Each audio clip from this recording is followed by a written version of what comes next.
Chapter 3, Creating a New Future. The real key to improving our health in the United States and around the globe is to get back to the basics of how we rest, eat, and move. As I just pointed out, there are many ways to improve our current healthcare system. The greatest movement will come when we focus on prevention. It's not fair to healthcare professionals to walk in their office with broken sleep, digestive health problems, high blood pressure, and hormonal imbalances and expect to be fixed in a 15-minute visit. We all need to take more ownership in our health and work together with our healthcare professionals. The answer is not trying to make our healthcare system more efficient. The answer is getting our people healthier, and everyone must play their part. Taking responsibility for our own health. Medical illiteracy. We must become smarter when it comes to our health. Medical illiteracy has never been greater than it is today. Why do we know so little about the medical world? Do you know the cost of a colonoscopy? Or the cost of medication for type 2 diabetes, high blood pressure, or cholesterol? Do you know that homocysteine is a powerful predictor for heart health? Or that testosterone levels can provide great insight into the aging process for both men and women?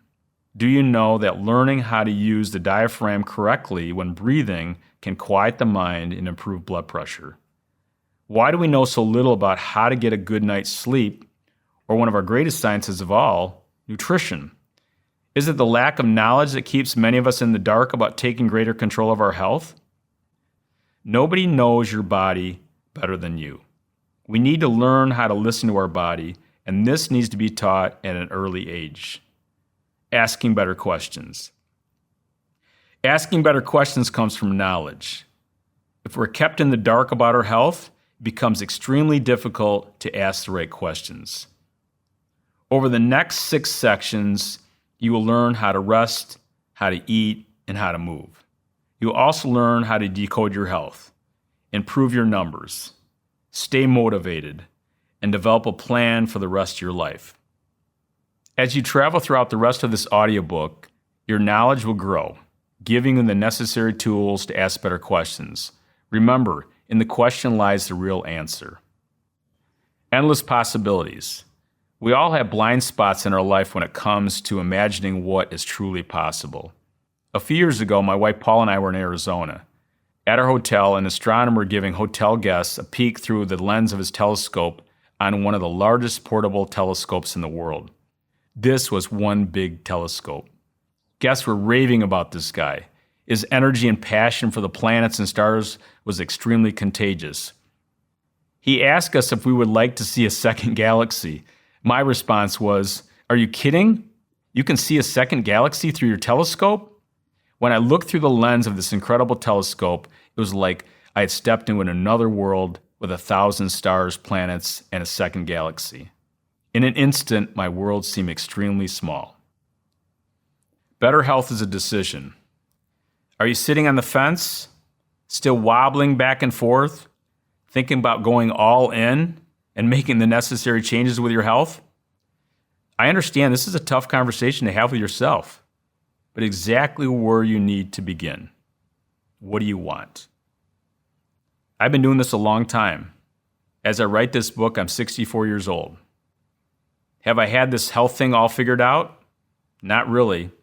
But over the years, I've learned and experimented along the way, and kind of starting to slowly figure out what really does work. It's been a journey. It's a process, mixed with decisions, patience, mistakes, and perseverance. Many people are confused when it comes to their health. There's an incredible amount of information to sift through and determine what is correct and what is not. Everyone is going to take a different path or journey. That is why telling a person to eat this and not that, or follow this particular workout, will never work. Guidance is good. Structure is good. But a rigid plan cannot and will not work long term.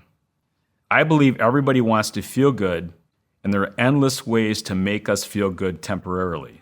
But there is a better, more sustainable way to help you feel and be your best. It's never too late. Years ago, I received a phone call from one of my longtime colleagues and good friend, Mike Combs. At the time, Mike was an executive director of 3 large health clubs in Cincinnati, Ohio. Mike asked, "I know you're coming back to Cincinnati in a few weeks. Would you be willing to meet with one of our shining stars, Joan Barber?" He went on to tell me that Joan attended one of my seminars a few years ago and has since lost over 150 pounds. She also went from 16 medications to 3 medications. And get this, Joan began her journey at the age of 65. I was very excited to meet Joan and learn her story. During our meeting, Joan introduced me to her husband, Clarence. Then Joan began telling me about her journey and how she did it. Joan said, "You talked about taking small steps by building one habit at a time.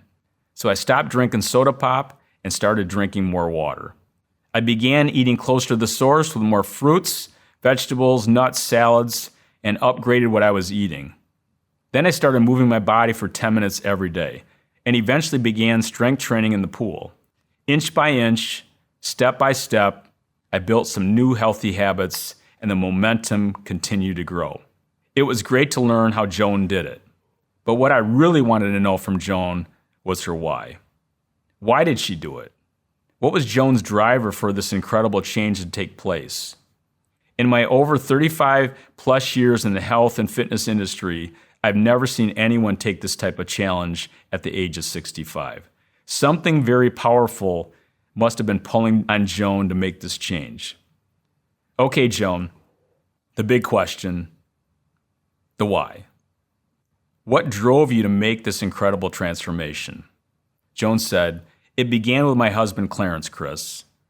Clarence and I have been married for over 40 years. Clarence has 2 loves in his life. His first love is his love for me. She starts to smile, and Clarence starts to smile. His second love is his love for motorcycles. Due to my size and poor health, Clarence and I have not ridden a motorcycle together in many years. So I decided it was time to give Clarence back his second love and start riding again. By creating this powerful emotion around her love for Clarence, Joan created the leverage necessary for her new behaviors. When Joan felt stuck or frustrated, she kept coming back to her powerful emotion of her and Clarence riding a motorcycle together. Joan also shared that over time she started to enjoy the journey she was on. Today, Clarence and Joan are in a motorcycle club in Cincinnati and ride together on a regular basis.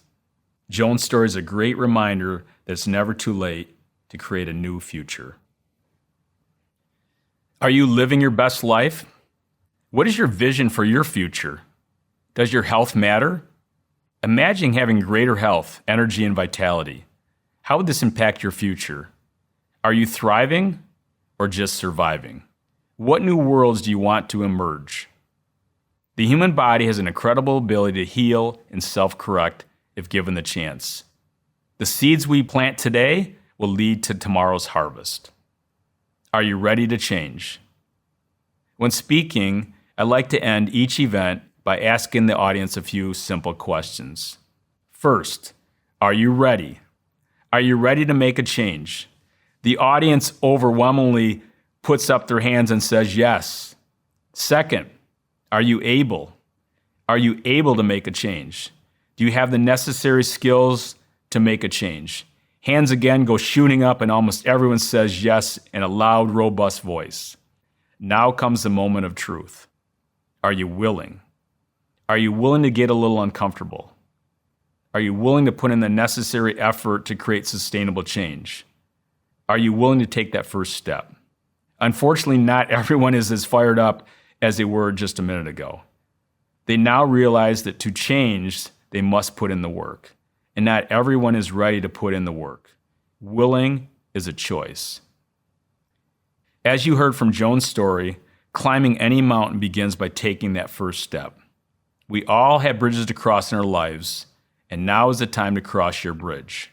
And remember, you do not have to cross your bridge alone. Creating a new future essentials.